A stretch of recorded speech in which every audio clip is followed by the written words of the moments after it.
IVM.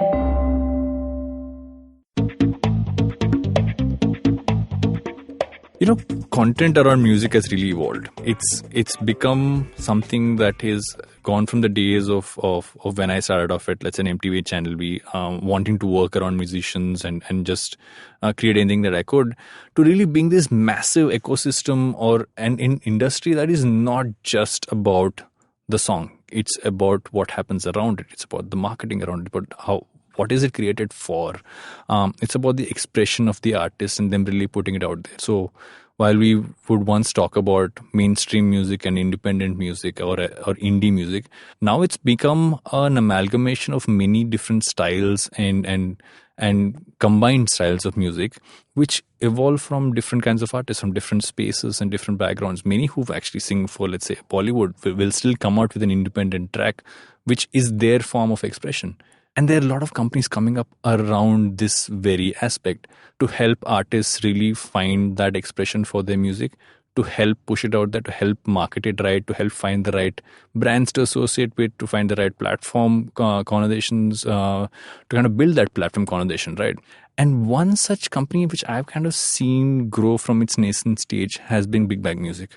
I've seen the idea grow from something that was so small to being what it is in recent times with the whole investment coming in from Sony Music. And the co-founder and CEO of Big Bang Music is Gaurav Wadhwa. Someone I've known, again, flashback to my early days at MTV, and I've seen him work at multiple places from MTV to PepsiCo to Savan, etc.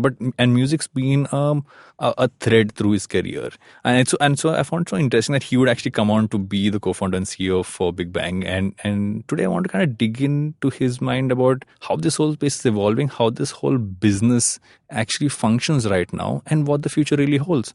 I'm Varun Duggirala, co-founder and corner chief at The Glitch, and this is Advertising is Dead. Every week comes a show where three people come together to tell you about stuff they like.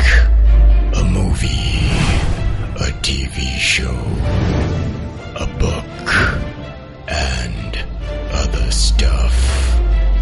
Tune in every Monday on the IVM podcast app to IVM Likes. Batman approves this message. Thank you, Batman. Welcome back to Advertising is Dead with Gaurav, the co-founder and CEO of Big Bang Music. It's fun that we get to do this after what music is where we've met. Way back in the day, makes me feel old. I'm not saying either of us is old, but back in the good old days of MTV. Correct. I remember you as the young boy in a bandana and shorts running around trying to get your episodes out. Yeah. Pretty much living in that office. Living there, not bathing. Yeah. No, but we had a shower there, technically. So, yeah. Technically, a lot of us have at least masqueraded as having had a bath, but in those days it didn't really matter. And I think we pretty much saw the producers on the day you had to send the log sheets. Yeah. And most of the log sheets came without the information. Oh my God, that was... if you go back to MTV from that time and you see where music has really gone, and when I look at your journey as well, there was the time at MTV where I think, was music always a thing for you? Was there a conscious reason why you chose MTV, and then from there you went on to Red Bull? Yes. And from there, and every single stop, even what you did at PepsiCo versus, and then you look at what Savan, etc. Music's been a trend or a thread throughout your entire journey. I think started in school, or actually I'd say started back home from Delhi, and grew up in a household where my grandmom loved classical music and dance. So we always had that happening. People around us learnt music, played instruments. And my schooling had a lot of focus on extracurricular. Music was something they were very passionate about. We had some amazing teachers. We had this whole system of early morning choir and, having a song for every occasion, a lot of patriotic stuff and interesting stuff there. And very late in my school life, I realized I could sing because of some new teacher we got. And that's when I think I started enjoying music as a whole. And, those were the days of indie pop. Yeah. Grew up listening to all those amazing bands. And We sometimes forget that the 90s and maybe till I would say the early millennium mid part also had some great music which is independent, right? yes, And then just suddenly like we got lost in the Harry Anand era. yes, and it flipped actually at some point. I think 2005, 2006, it started changing, and so I actually came to Bombay for being in advertising. Yeah. So it's funny we're doing the show. Yeah. And I left advertising in a year. And You were in what, Lintas. Lintas, yes. And I chanced upon the MTV HR head, Abhinav Chopra, legend. He was the only non-advertising guy at that party. It was a funny party because I didn't know anyone. And I just ended up chatting with Abhinav. And he called me for an interview the next day, not knowing what I was going for. I just landed up. And it was the strangest interview because they didn't really ask me much. They just made me sing and, ask me what music I listened to. So I thought this was like a little weird. Music channel interviews actually need to be the template of how anybody hires anyone, right? Because they had zero context about what you were doing. I was made to do push-ups. Yeah. I have no reason why. And I think they probably, MTV back then, I think ended up finding the coolest people, even though they had like a weird way of hiring us. And a bunch of mad people there. And that was, I think, the peak of indie pop. Yeah. It was interesting because there was a lot of Pakistani influence and a lot of the Indian bands were still going strong. You had newer emerging artists like Kailash Kher bringing in more folk flavor to independent music, Raghu Dikshit. And I was a music programmer at MTV. Yeah. And I never thought that job existed where all I had to do was hear new songs, decide what's good, send it to Singapore for transmission, and then kind of schedule it. Hence your issue with us producers not bringing log sheets on time Absolutely. or properly filled, because that was literally us making your job more difficult. Yeah, I mean, it was like a courier nightmare to make sure the Roadies episode is on time when the show's not even like finished editing. Yeah. And then I started kind of seeing how the music industry operates, because coming from Delhi, we had no exposure to this. Met a lot of the early artists, the labels, the models that existed then. And a lot of it is very prevalent today. It's just more digital. But the operating style of how a song gets pushed or what it needs to be a hit is pretty much the same. Yeah. And like you said, like music kept continuing. So at Red Bull, we started doing a lot of indie music in regional markets. At Pepsi, I set up an independent channel with MTV called Pepsi MTV Indies, which was almost 6 years after indie pop had kind of died. It was our attempt at reviving it. Yeah. And then Savan, of course, a music platform. And for me, that was exciting because I saw that as, the opportunity to create the new MTV in a more digital kind of era. Yeah. And now Big Bang. Yeah. And Big Bang's an interesting model, right? Because when you hear what people say, the fact that when someone looks at a brand like an MTV, saying, okay, no one's consuming music on this whole thing. So which means record labels, how are they doing it? Because people are just putting stuff up straight. The whole model of someone actually curating together artists and letting them create music is something that's honestly kind of come back with a major wave in recent times. Why do you think that is? I think it's a lot to do with smartphones. Smartphones have kind of democratized content consumption. It's made consumption more personal. So you can consume a lot more. It allows you passive consumption. So you don't have to be sitting in a room with speakers and a CD player. You can be on the move. Yeah. And therefore you can consume a lot more songs and new artists. Discovery has become easier. Yeah. You don't have to wait for a friend to recommend something or go to a CD shop or attend a gig. It's literally flowing at us from all ends. I think that was a period when stuff really died, right? Because there was a period when you would go to an MTV or a Channel V in that sense and kind of look at those songs and curatedly and look at it. They went full mass and went full Bollywood at some point, and people didn't have ways to really find.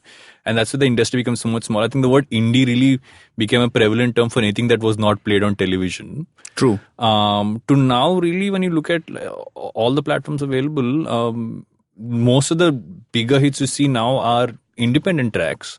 Many times now movies are syndicating those tracks to actually put it on their movies to make, and some of the bigger hits in recent times have been those. Yeah, I think for me, indie back then was the same. It was just called indie pop. It was mainstream because that's all that got played on TV. Yeah. It's also the curation of the content. Bollywood songs are not considered popular culture. That's not what you played at a party or like in your free time. Yeah, it wasn't cool. It wasn't cool. What Bollywood started doing with the newer breed of producers like Karan and Adi is that they started stylizing their videos. They started taking talent from the indie pop world, whether it was composers, singers, video directors. They started using that talent to make cooler videos and songs in Bollywood. Yeah. And then they built their more muscle, like they had muscle power with channels and radio stations to kind of push that music. Yeah. And that really flipped the things, right? And I think also at some level, a lot of the independent singers from bands switched to playback because it became more lucrative for the time being. What they didn't realize was that they were losing their identity and their expression to, you know, singing for an actor or an actress, who would then go and build multiple revenue streams, even out of music, even though they're not part of the music process. And today, indie is seen as very esoteric and too eclectic sometimes, and therefore it's not given the big platforms, it's not given that push. Yeah. Because it also at an expression level or at a sound level, it does not connect with the masses. And it's therefore not mainstream. Yeah. But indie can be mainstream and yet be indie/independent. Yeah. I think indie is more an approach of how you do things versus how many people hear it or how many people connect with it. There's a term I've heard you use many times, which is to call it non-film music, which then doesn't put it into that indie bracket of suddenly I think perception of indie is that it's going to be very eclectic, going to be niche, but non-film music is saying it can be pop, but just not for a movie. Yeah, it can be any genre. The expression of the song is not to the storyline of a film. It can be still a love song or a song about breakup or cheating or whatever it may be. Also, film expressions are very limited. And why there are so many big pop stars in the West is they end up owning more than 4 or 5 expressions of young people. Yeah. So Beyonce will write a song about cheating, you know, breaking up with the husband/boyfriend because he cheated on her. Yeah. And then she'll also write a song about how she took him back. And that's an expression that will be connected with people. So they build multiple slivers of universal expressions, and that allows them to connect with audiences at a far larger level. Yeah. So if I look at Big Bang as a model, right, what would the model be in terms of how, for someone saying, okay, what are we going to really get out of it? Because I know I've been part of this journey with you. You guys in small ways. I've seen this come from an idea with you and the guys from Quan. I've seen how that started off and where it is now, and it's an interesting journey also because of what it really stands for. Yeah, so we've also evolved the model over the last year or so. When we started, it was about doing music in a different way, non-film, etc. But the two problems that we were trying to solve were one, that the artists who were big because of the Bollywood songs they did weren't really that big because nobody identified with them, nobody knew their names, their faces. They were not getting additional revenue streams beyond live because of the fact that there was no brand or persona around them. Yeah. And the other was that Bollywood doesn't allow for people to sing about personal expression. It's very storyline driven. Yeah. And therefore, music isn't part of popular culture in that way. But at the same time, if you look at digital consumption, music videos is the most consumed content, way bigger than films or entertainment or sports. Yeah. So there was a mismatch. Most consumed in a way, but yet not part of popular culture. Brands don't know what to do with music. There are no you don't have an equivalent to a Ranveer Singh or a Deepika Padukone from the music world who Pepsi or Coke want to build as endorsers. Yeah. So that was the opportunity. So we started evolving it. And then we realized that we're not really a label. We're more than a management company. Yeah. And what we arrived at was a new age business, which is a hybrid between a label that creates content and distributes it, a management company that finds the right talent and curates their careers. But at the heart of it, we're a pop culture company where we want to today make music a part of pop culture. Tomorrow it could be something else. But today we feel the opportunity is in music. So we are here to make superstars out of music stars. And then create a 360 revenue stream around it, which goes beyond a song, a music video, and a live gig. Which is also interesting, right? Because when I look at the kind of artists you guys are bringing on, you're not just looking at because many times people get pigeonholed into certain categories. You're pretty much keeping it nice, wide and open. If I look at the artists that you have, and that then also gives you the opportunity to say to turn to, let's say, a brand tomorrow. And a lot of brands today talk about how do I. And that I don't think that's ever changed. They want to be a part of popular culture. Right? They want to be relatable in that sense and be connected to it. Music's always been the gold standard for doing that. I mean, compared to anything else, that's still the best way to do it. So versus what they would normally do with, let's say, a creator, this you're saying could be a much wider spread way to do it and a lot more organized. Yeah, it's organized. It's measurable in many ways. And I think there are more avenues for brands to associate with. Yeah. Where the gap is that brands don't believe music is part of pop culture. Yeah. And they're not interested in putting money on just a reach medium. Yeah. Because everyone wants to own pop culture. And again, there are two kinds of brands. One that follow pop culture, which we are seeing with, like, for example, with Gully Boy. Yeah. Every brand wants to do a rap anthem. Yeah. And then there are brands that I have a point of view on rap as a genre in general. yeah, we should discuss that. And the other are brands that create pop culture. Yeah. And Bacardi's been doing it, or Pepsi did it back in the days. Red Bull's doing it. Yeah.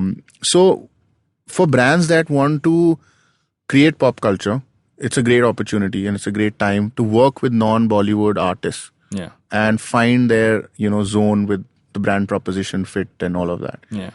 And brands that want to follow pop culture need to first believe music is pop culture. Yeah. And then use it in different ways. So I think one of the ways is to be part of, let's say, live shows or live experiences, which typically drives awareness in trials. Then they can do like video integrations, basic like headphone brands, etc. For salience. Then when they start believing in these superstars in music, they can start using them as influencers or brand endorsers. Just the way you'd sign Amir Khan, Salman, you sign a Nazi or a Shalmali. Yeah. Because they stand for something. Yeah. You could create brand anthems or songs out of a proposition or, a theme of a brand campaign. Yeah. Which again drives a certain brand objective. And I think the most evolved one, which happens a lot in the West, and I think India will start seeing that as music stars become bigger stars, is brands should start creating capsule collections or limited edition products. Yeah. Or even create new categories with a music artist. Yeah. Best example in the West is, like Kanye West. Yeah. Biggest example of that. Biggest example. Yeah. And that tells you that music is pop culture. It's not part of pop culture. It pretty much defines pop culture. Yeah. Beyond music, so styling, fashion. Biggest acquisition, everything. Beats by Dre. It's called Beats by Dre. By Dre, yeah. I think the only acquisition Apple did. Yeah. Of that size is, and that's interesting. Also, if you look at present day, and there's this phase in between where, so there were MCNs, and then there were people who were putting up stuff by themselves, and at some point it's evolved to a model where, every artist has realized that they need to be on digital, and they need to be on Instagram, on Facebook, on YouTube, everywhere else. But many times what they really look for is that it's almost like this is really my narrative, which I'm really building over time, and this is what I'm putting out is standing for. And they've gotten a lot smarter with that. This is a nice way to add a layer to almost managing that right, and yet consistently putting stuff out, which then also it's that mixture of influencer / creator is actually the modern musician now, because the amount of content they put on Instagram is crazy, right? Yeah, and I think that happens in the West. I'm not sure if it's happening entirely in India. Mm-hmm. And that's one of the things that we are focusing on. And that's where we're also treating the music business slightly differently and almost running it like a consumer business. Yeah. Where each artist stands for a brand and a personality. And their social content or shoulder content needs to look a certain part. There needs to be a DNA that runs through it. Yeah. I don't think musicians here are focusing on that so much, which is where we want to help them and curate it for them initially. And then it just takes one or two musicians to get the model right for everyone else to kind of follow. And, agencies will start pitching to musicians versus just pitching to brands. Yeah. And that's what we are doing. Yeah. But I think artists are also struggling because they're not used to expressing themselves. Some of them don't even know what their personal expression is because they're so used to creating playback songs. And it's a very different process. You typically walk into a studio not caring about what you're recording. Yeah. Walk out, you're not really part of the process, post that. Versus an independent artist has to think of a theme, write it, create it, do the melody. And also can really realize it through the music video they create, right? That's the Yes. largest form of expression which they can actually do. Absolutely. And that really, I think, is also kind of it's kind of unleashing what they were really looking to put out there. Yeah, I mean, a simple example is about with Nazy. Yeah. And we worked with Glitch Yeah. on that. We created a campaign around his comeback. And, actually had a tagline for the campaign, which was Abhi Baki Hai, Oh. which means he's back, but this is not it. Like, there's more to come. And then every song that we've put out after that is in the same thematic, where he's unstoppable. He's not going to wait. We launched a song called Ruktana in the middle. So it's kind of the same theme carrying on, let's say, for the end of the year, which then connects with people. That becomes his expression for the year.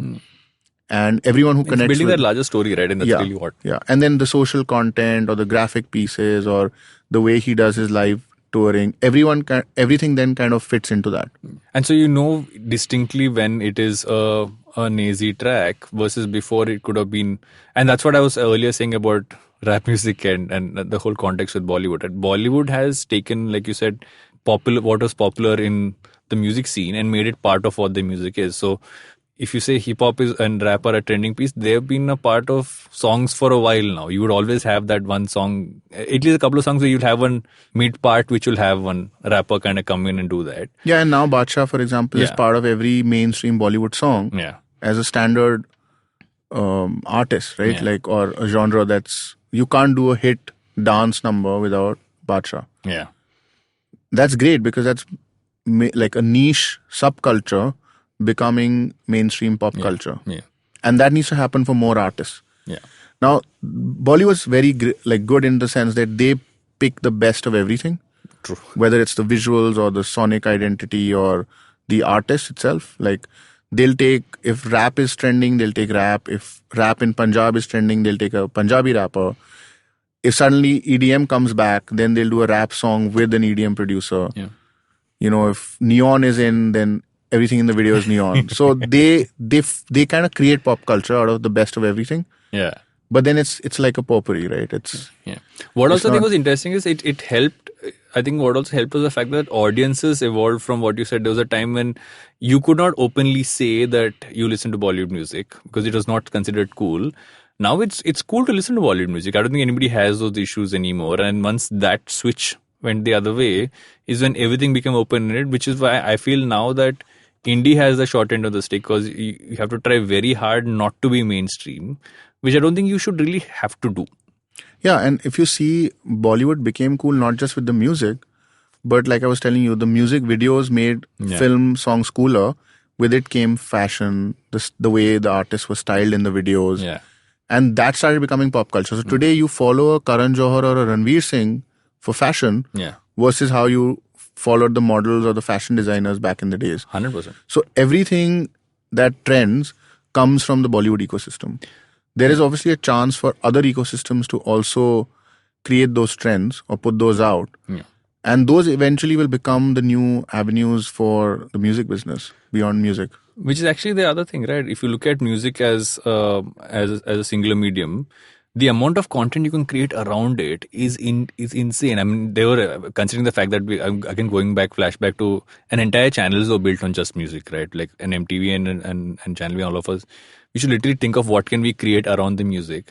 Those pieces are again suddenly it feels like flashback many times because you actually you're looking back at a lot of those pieces, reimagining them for today's formats and platforms and all that stuff. But that stuff is also consumed a lot. The amount of people who want to consume content around music is just increasing on a day-to-day basis, and it doesn't necessarily have to be about the music. It can be about fashion, like you said, can be about anything. Yeah, I think so many stories out of musicians or like Defiant Ones on Netflix. Yeah. Is a music show. Yeah. But it's still an OTT show. People won't consume it just because it's a music show, but it's just exciting content. Yeah. And I think musicians always have been exciting people. They've had crazy stories, and it's really about putting it out there through new formats. The reason you follow an influencer on Instagram is because he's actually putting out a story every day about what he's doing or something crazy that he's thinking. And I think the opportunities around like content beyond song and video are immense, and a lot of people are doing it, which is where we also are looking at being different. Like traditional labels may not do it, Yeah. but we're working on a Netflix show with one of our artists. It's a docu-style show that's going to come out. We're thinking of building a few podcasts around music. Because for us, again, it's feeding back into the objective of making music part of everyday life. Yeah. So talking about new artists, talking about how people work in music, you could do a podcast on just how to be a producer. Yeah. You could do a podcast on like hip hop as a scene just in Bombay. One of my favorite podcasts in recent times has been this one called Switched on Pop, which is a great podcast. It just talks about pop music, but it talks about the different things. Every episode's got a different trend in it and why you actually listen to it, why you enjoy it. And it's a little esoteric many times, but it's actually fun because you actually go a little deeper into it. Yeah, and I mean, someone told me the other day that the one piece of content that is most consumed today are memes.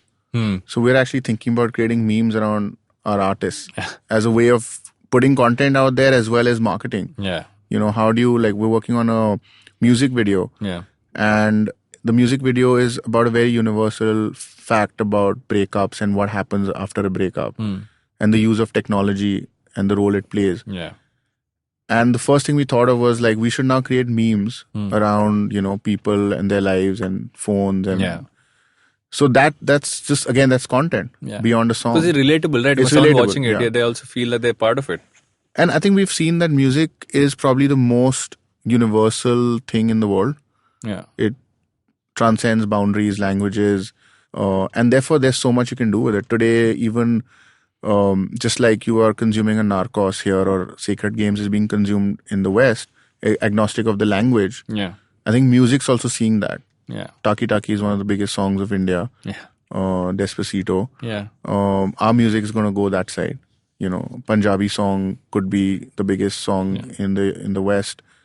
I think Punjabi music has actually been the biggest driver of non-film music, right? Because that, if you look at just that region, it has truly driven the fact that everybody else can actually do it. And I think that's really helped drive it the most. Yeah, I think a couple of reasons for that. One, they don't have maybe a lot of film music happening. Second, a lot of the Punjabi community stays in the West. And that influence comes back in Canada pop culture. And the UK. And so Punjab's always been like, their pop culture's always been a fusion between like Canada, the US, and Punjab. And then, UK in the when middle. someone says, who would you compare West Coast rappers with in India? I would always say Punjabi rappers, right? That's literally what... Exactly, yeah. And therefore, I think they've always been independent in that style. And also, there's so much money in that region that if someone wants to do a label or wants to do just a very expensive video or a song... Look at those videos. The videos are insanely... Yeah, they just spend their own money and they don't really worry about recovery, and, it's sometimes one-offs. And that's when some of the biggest hits have been made. Yeah. And then they start getting serious about it, and then they make it into a business, and, So they also borrow a lot of learnings from their counterparts in the West because they have that access. Yeah. And they've done it successfully. And now you see pretty much 70-80% of Bollywood hits are remakes of Punjabi pop from the past or recent times. Kala Chashma being a case in point. Yeah, Saturday. Or, the fact that one of the biggest singers, actually two of the biggest singers today by streaming numbers are Punjabi pop artists, Badshah and Guru. Yeah. So that tells you that there is something right about their model, and which is, again, it gives us... So it's also very catchy, right? The fact that it's that pop, for me personally, has always been stuff that will stick in your head and it won't go away. Yeah. And I feel that they've really cracked that. So even if I don't understand the lyrics, it's still stuck in my head. It'll still be playing at the back of my head. Yeah, because I think it's great melody borrowed from folk. It's like the stuff Tony does, right? So, yeah. Quirky lyrics and very like global, like danceable tunes or beats. And Tony is, again, a non-film artist who could compete with Bollywood because he's got a mixture of everything in his sound. But he writes about personal expression. Yeah. It's quirky. Yeah. It sometimes doesn't sound very like intelligent maybe, but it's stuff people connect with. We are living in this like TikTok generation where an expression like kuch kuch hota hai is still working, or dhime dhime, it sounds a little like crazy, but it actually sticks in your head. It's base level fun. The Fun, good yeah. part with pop music is needs to be really good. Pop music doesn't necessarily many times have to be that deep, but it's a lot of fun. It'll stay with you for years. Yeah, and I think that's where again people feel indie should be very serious or very meaningful, but it could exist in different forms. Yeah. Even within hip hop, you have Punjabi hip hop, which Yeah. is more fun. And then you have, like, let's say the Bombay scene, Yeah. which is very deep. Yeah. Or the Delhi scene, or they have their own kind of things. But again, it's personal expression. So whatever works for the artist. Yeah. And then they build a community around it with, whoever connects with that. Same for like even rock, ballads, or anything else. Yeah. It doesn't always have to be a particular serious or meaningful kind of music. Yeah. Some could be fun, some could be quirky, some could be completely inane. Yeah. But it's like a great hook that gets stuck. Yeah. Like as much as people globally hate on Nickelback, they still listen to it. Yeah. And that'll always happen. Yeah. There'll be always that one artist who people will wonder why he exists, but he'll be killing it on the streaming numbers. Yeah. Do you also see the kind of person who works around music now evolving? Because initially it was a certain kind of person you associate working in the music ecosystem, right? Who pretty much work around the creation of the actual song. But I think now that's really widened. So if I was, let's say, someone who's coming out of college or just want to break into the business and say, I want to really work around music. Because at that time, like someone like me, when I was coming out of college, I only wanted to work in a music channel. So I had two options. I had MTV or a channel. We applied to one, I got in and I stayed. But today that's widened in terms of what I can actually do. What kind of a person do you feel actually is, like, let's say when you're hiring someone at Big Bang, what kind of people do you look for? I think 2-3 parameters. Starting point is guy or girl has to be passionate about music. Yeah. They don't necessarily have to listen to the kind of music we're making. Yeah. But they just have to have crazy passion for music. Yeah. The other is they have to be really good at their job. Yeah. If it's a marketing guy or if it's an A&R guy, they have to be really, really like out there. They have to know what's happening around them, know the trends, be young, because I feel like they're the best people to hire because they're closest to the audience. So they know what a 20-year-old kid is going to like, not just in the song, but even like in an Insta story. Yeah. So I just hired a couple of people who are very young. And when they look at a music video or when they look at a social post, they react very differently to what you and I would react. Yeah. And to me, that's important. Otherwise, we'll be creating things that will not connect with our core audience. Yeah. You have again called us old, but I will let that be. Sorry. But you kind of gave it away when you started talking about indie pop. That's true. But I think there are also many other opportunities for people, young kids who want to get into music. And again, technology has enabled that in many ways. Yeah. So we have an intern who's come from Delhi. He's actually interning with us through the week, and on the weekends he's learning sound production. So he could learn sound production and be either an engineer or a producer, or even go on to start his own label at some point. Yeah. There are so many companies that are, like you were saying, we just had MTV and Channel V. Yeah. You have a plethora of streaming services who will have at least 8 to 9 different kinds of jobs, including legal and finance, etc. Yeah.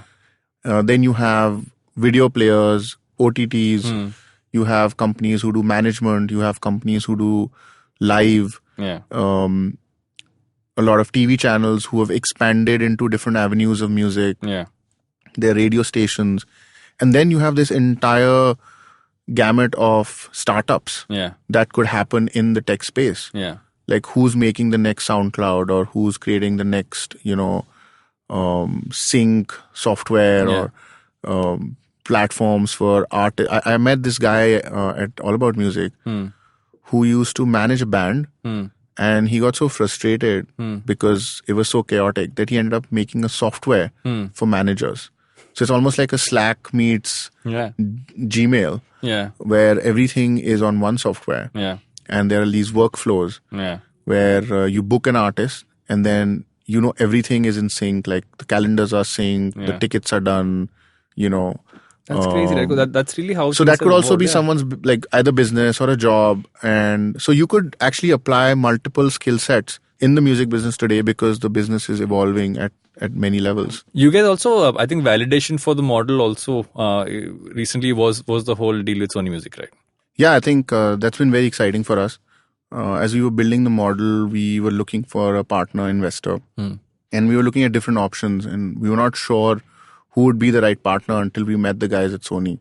And we realized that it's important for the investor to understand the business, but also allow us our creative freedom and our operational freedom to create something fresh. And that's what Sony allows us.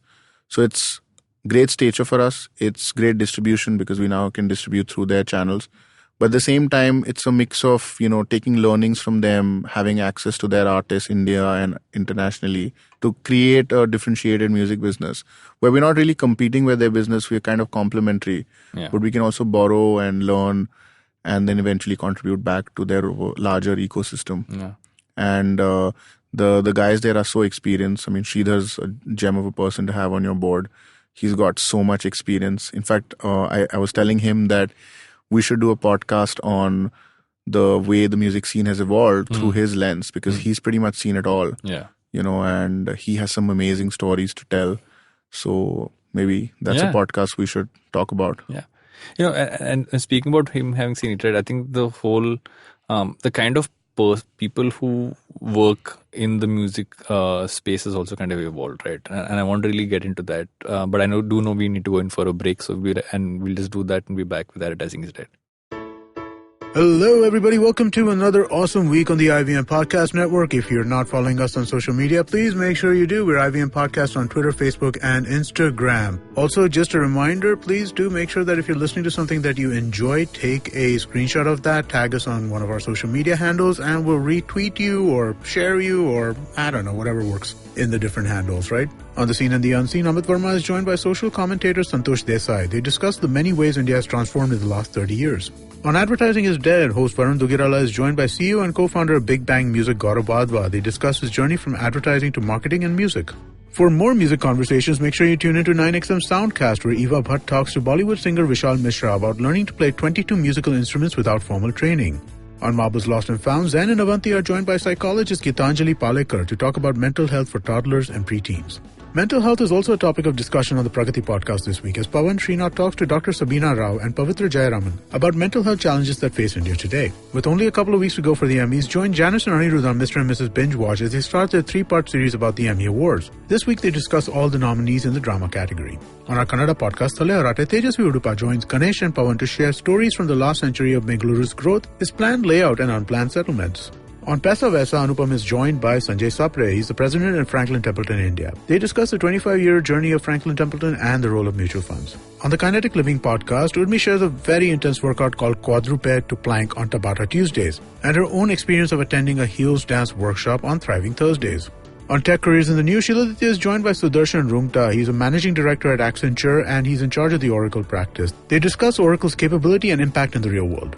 On the Edges and Sledges cricket podcast, Ashwin and Varun review the India vs West Indies Test Series and the standout performances by Hanuma Vihari, Ishant Sharma and Jasprit Bumrah. Also, if you are in control of a brand and you want your brand to have their promos read on our podcast network, do get in touch with us. You can write to us on advertisers@indusvox.com. And with that, let's get you onto your show.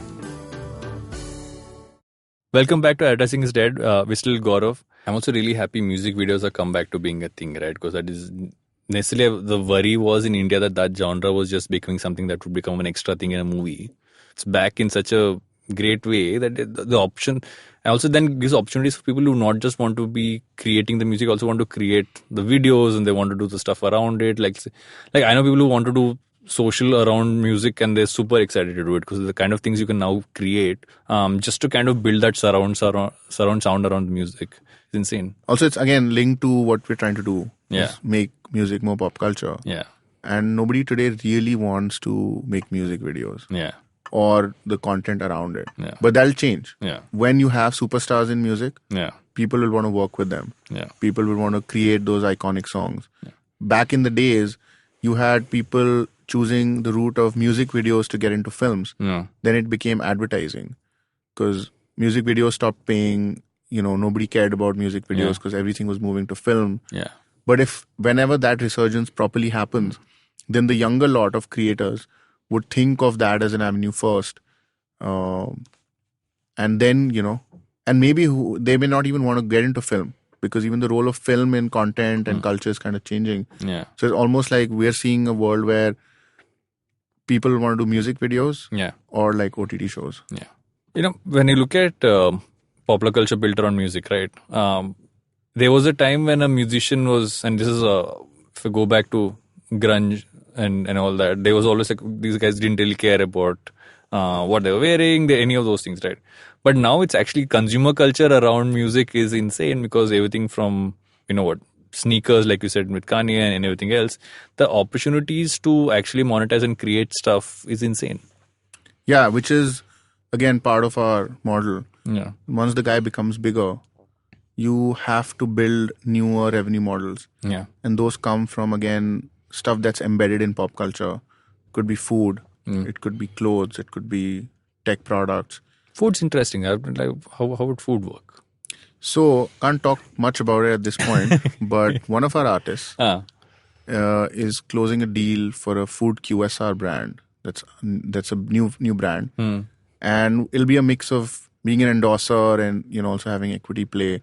But as a company, we'll also curate their marketing around music and the artist.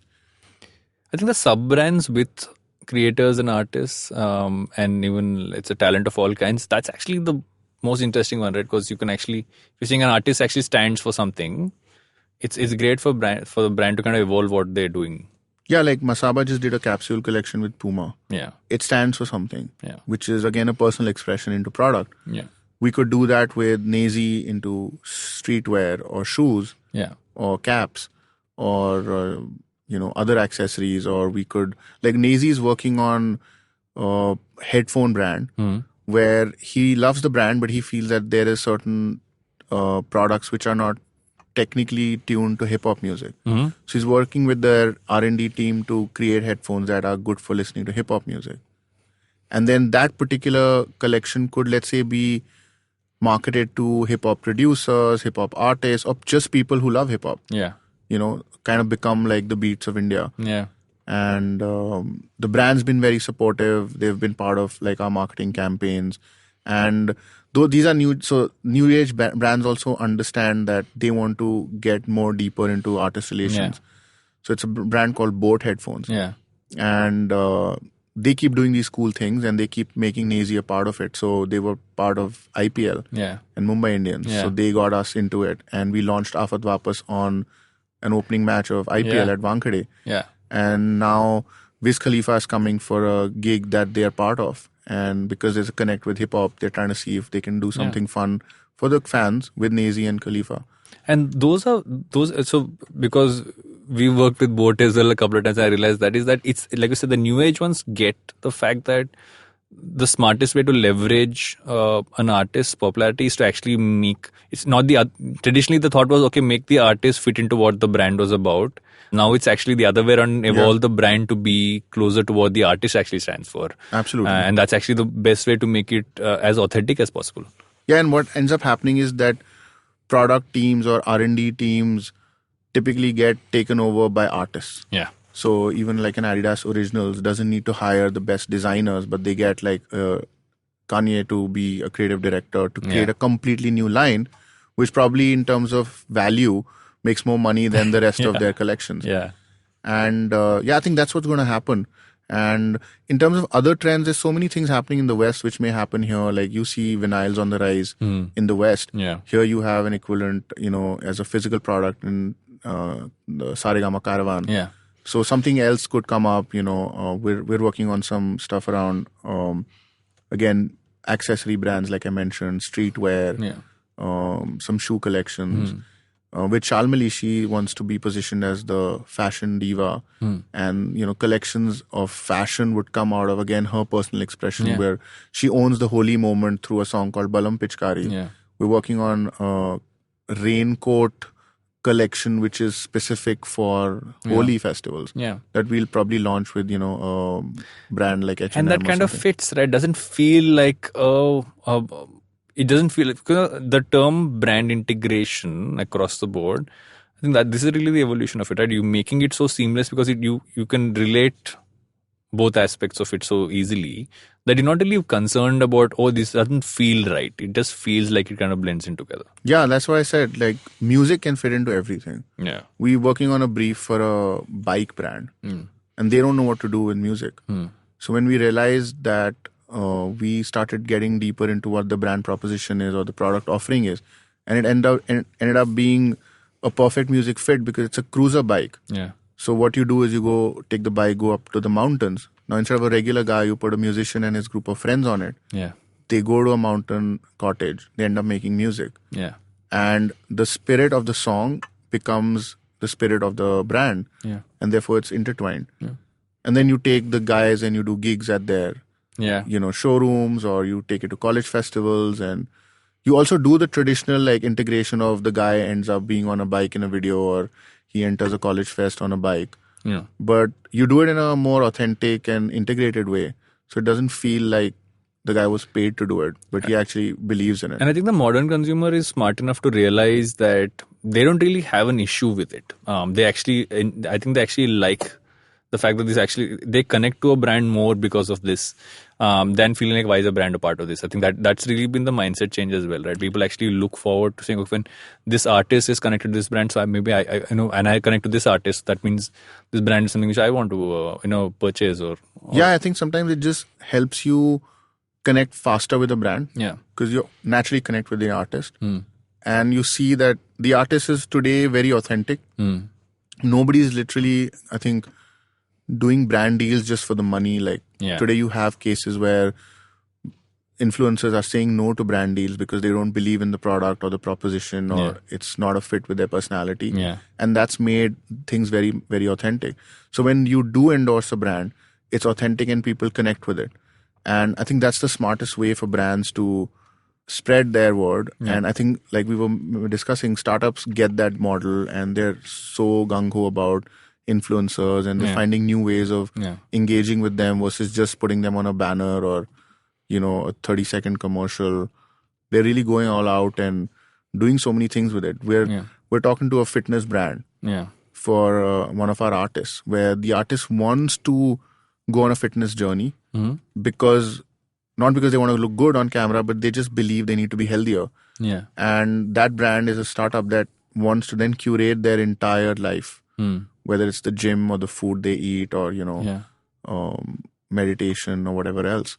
And again, you don't do it always through a song and a video. You just do it through an influencer in music. Yeah. That's actually, I think, a great way to turn around and say this is, when you start to think, looking at how, again, I don't like keep going by MTV, evolution of how music programming is. This is what it is, right? There is music is not just music. It's the lifestyle around it. It's the culture around it. It is every single aspect in our lives that is around it. And the same way you would follow a movie star or any other person, you follow a musician, and that's really where the future for a musician as well as someone who wants to work around music really is, right? Yeah, you nailed it. That's what it is. And that's why music, I think, will always be powerful. Yeah. And it'll always be at the forefront of pop culture. Yeah. It's like that across the world. Yeah. I think it's about time it happens in India. And there are a lot of people in the country today who are focusing on that. There's so many labels who are doing it, newer companies. A lot of our partners are doing it. Yeah. And I think it's a great time for music. It's a great time for non-film / independent music as well. Yeah. Because platforms are supporting it. Fans are hungry for it. Artists have realized the need to switch. Yeah. And at the end of the day, it's the best content that'll win. Yeah. But it also has to be marketed well, because you're also competing with Bollywood for share of voice. Yeah. And Bollywood is pop culture. Yeah. So to beat pop culture, you either do something really cool and disruptive, or you do something good, but also back it up with a lot of marketing might. Yeah. Which is what I think most of us are trying to do. I end every episode with this thing called the humans of advertising. I have to think of unique questions to ask you, but I'll always think about it. I'll ask my most standard question which I always ask, which is, what can you whip up in an instant? Like food-wise? Anything. Scrambled egg. Because we've spoken so much about 90s indie pop, what is that song from that period, 90s or early to indie pop, that you will keep going back to? O Sanam by Lucky Ali. I have a weird fascination with Q-Funk. I don't know why. Was There it is Q-Funk or B-Funk? No, there was Q-Funk is Here to Stay, which had Shan and Sagarika, and then huge, like there's an ensemble of singers. I don't know why I go back to that. It's part of my Raita playlist. I think it was a blockbuster indie song that we saw for the first time. Yeah. I think even sonically it threw in everything. Yeah. It was almost like a... It had everybody in it. It had everyone. It had all kinds of sounds. It had folk, I think. Yeah. And it was kind of like a scale video, so felt pretty mega. What's the last song that you kept listening to on loop? I mean, I end up listening to a lot of my own songs that we are kind of producing right now. I've been listening to this new Charlie Puth song, actually. I Warned Myself. Yeah. Pretty interesting. And there was actually, the reason I heard the song was a very interesting conversation I was having with another artist about YouTube views for Indian artists versus the West. And how we see like 100 million numbers in a few days. Yeah. And Charlie Puth put out a social post thanking his fans when he, I think, touched 1.2 million after 2 days, saying thanks for the love. And we do like 70-80 million in a day. So it makes everyone wonder how real those views are. Yeah. And that's how I kind of discovered the song, and it's pretty interesting. Do you listen to a lot of podcasts? I used to. I kind of started a lot of podcasts in the country. But I've stopped consuming content because there's so much work happening. But I sometimes listen to podcasts. I really love Made in India. Because again, it's music. And I listen to your podcast off and on, depending on who the guest is. Yeah. And I used to at one point listen to Geek Fruit a lot. So I mean, a lot of IVM shows, and I used to listen to Serial. And there used to be a podcast called Startup. And every now and then Cyrus Says. Yeah. A lot of my podcast influence comes from Amit Doshi. So I'm sure you can see that. If I had to say that, one second, this is a bit of a weird one, but if you had to take back, say that one thing that if you go through the entire journey that you had in terms of a career, one thing that always stayed with you as why music's been a part of it, what would that be? What would that reasoning be? Like what has been consistent? Like it's been music in different audio and music and all that stuff in different forms. What's been consistent about that? Like which aspect of it? I think it's been about being around artists, I feel.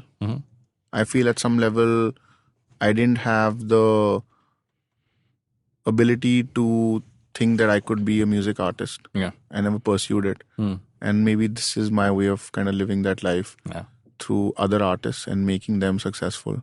And because all my music roles have always been pretty much around independent music and very artist friendly and artist focused. And there's a certain sense of happiness that you get when you're around a music artist. Yeah. And I think that's the drug that I kind of keep going back to. So, yeah. And why will advertising not die? Advertising will not die because advertising will evolve. And companies like Big Bang will do cooler ways of engaging with consumers through music. And companies like Glitch and Flux will be our partners in that. So I think advertising will not die. It'll probably take a new shape and evolve like everything in life evolves. I'm so happy you could do this. It's been long pending. Long pending, yeah. And it's been fun. Yeah. And that's it for this episode of Advertising is Dead. Thank you, guys.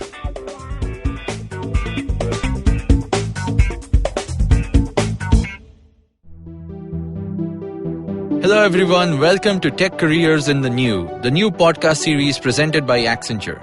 I'm your host, Shiladitya Mukhopadhyay. In this podcast series, we'll get you the latest and greatest in the world of technology that's shaping the future of business as we know it. We're talking intelligent platforms, cloud, AI, blockchain, extended reality, and a whole lot more. Every fortnight on Wednesdays, we'll have for you a hot topic with expert speakers from Accenture talking about top trends in the space, how these are changing the world and creating growth across industries. And importantly, we'll tell you how you can learn more, build your skills and expertise to grow and stay relevant in your career. Episodes out on the IVM Podcast app or wherever you get your podcast from. Are you constantly seeking happiness? Wondering how to make the most of every day? How not to let your inhibitions stop you from achieving your goals? It's now time to get your A game on. It's time to unlock your true potential. Tune in to the Empowering series with me, Zarina Poonawalla, to feel empowered in all genres of life. From behavioral skills to management skills. From health to relationships. From mental well-being to emotional well-being. And of course, your finances. I've got you covered. With these tips and tricks from me, Zarina, and true life stories from my amazing guests, you're bound to bring your purest to the table. Tune in to the Empowering series with Zarina Poonawalla every Thursday on the IVM Podcast app, website, or wherever you listen to podcasts.